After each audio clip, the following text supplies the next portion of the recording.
નમસ્કાર બાળ મિત્રો, કેમ છો તમે? મજામાં છો ને? તો મારી વાર્તાનું નામ છે પાણીના પૈસા પાણીમાં. એક સરસ મજાનું ગામ હતું. તે ગામમાં દૂધવાળો રહેતો. દૂધવાળો રોજે રોજ દૂધ વેચવા જાય અને તેમાંથી પૈસા આવે તે તેની પાસે રાખે. ગમે તેટલા પૈસા આવે પણ તે મનનો ખૂબ જ લાલચી હતો. તેને ગમે તેટલા પૈસા આવે તેને ઓછા જ પડે. ભલે 1000 હોય કે પછી 5000 હોય, તેને તે બધા જ પૈસા ઓછા જ પડે. તેને એટલા પૈસા જોતા હતા કે તેટલા કોઈની પાસે ન હોય. દૂધવાળો ફેરિયો એટલો લાલચી હતો કે બધાય પાસેથી અલગ અલગ દૂધના અલગ પૈસા લે.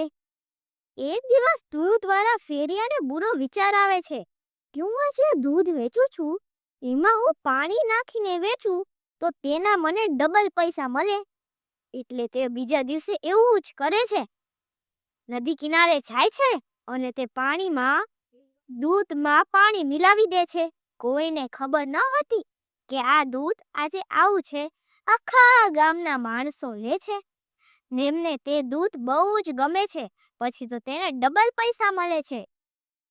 બીજા દિવસે પણ તે કંઈક એવું જ કરે છે.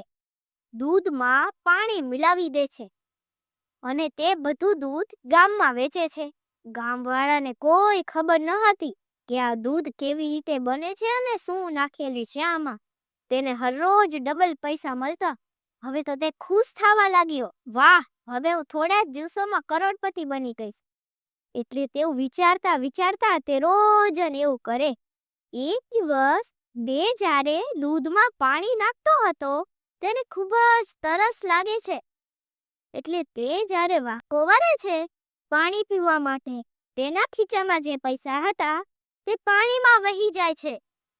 તે ઘણા પ્રયત્ન કરે છે, આમ કરે છે, આમ કરે છે, ઘણી બધી ચિલ્લાવે છે, કોઈ મારા પૈસા પકડો, મારા પૈસા ફાટી જશે, પાણીમાં ચાલ્યા ગયા. પણ કોઈ આવે નહીં. એટલે જ કહેવાય છે બાળ મિત્રો કે જેસી કરની વૈસી ભરની. અસ્તુ.